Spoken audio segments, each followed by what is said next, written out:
Okay, welcome to another 10 mistakes, and these are vocabulary mistakes, which means they're pretty random. But number one isn't random. You've seen it before, surely.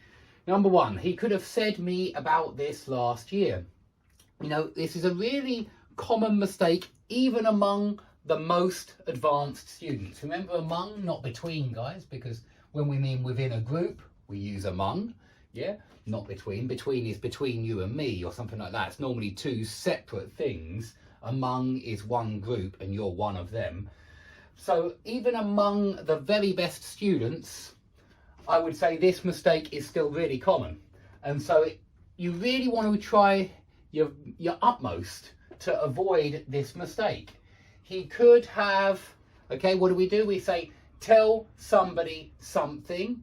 By the way, yeah, you don't need an about with tell. You can use one though. He told me about his problem. He told me his problem. Both sound good to me. So he could have told me about this last year, but I must admit, you don't need that.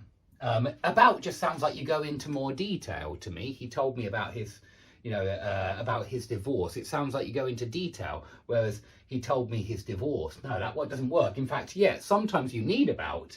But he told me about this last year, or he told me this last year, both correct. So make sure, the main thing to remember is say something, but tell somebody something, or tell somebody to do something, yeah? Tell somebody something, or tell somebody to do something.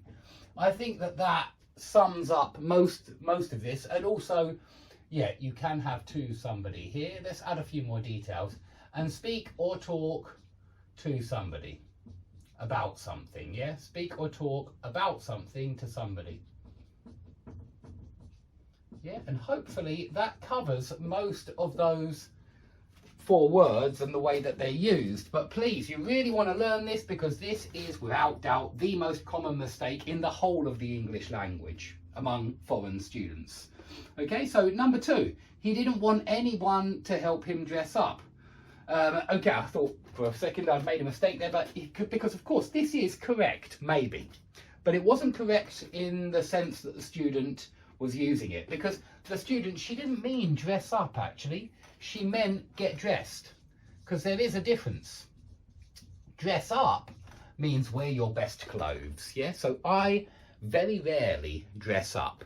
I'm going to a wedding soon this weekend, and so I will have to dress up for the wedding. I will wear a shirt, a tie, a jacket. I'll look incredibly smart.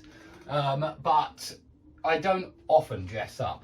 Remember that get dressed is the general word for dress. I mean, we did used to just use this word to dress. He dressed in the morning, yeah? You can use that as well, but I don't recommend it. That's the one which we use nowadays in modern English, get dressed. So he didn't want anyone to help him get dressed. This was a character in, what's it called? Downton Abbey. I've never seen this TV show, but a couple of students now have retold it, and it sounds quite interesting. They always do a good job of retelling it, and there are a lot of details. And yeah, this character, he didn't want any help from the servants.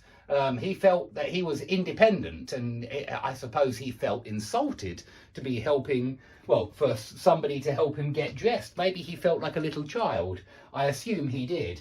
And anyway, yeah, a great show for retelling Downton Abbey, because it always seems to work really well with, well, lots of vocabulary and lots of complicated things to explain.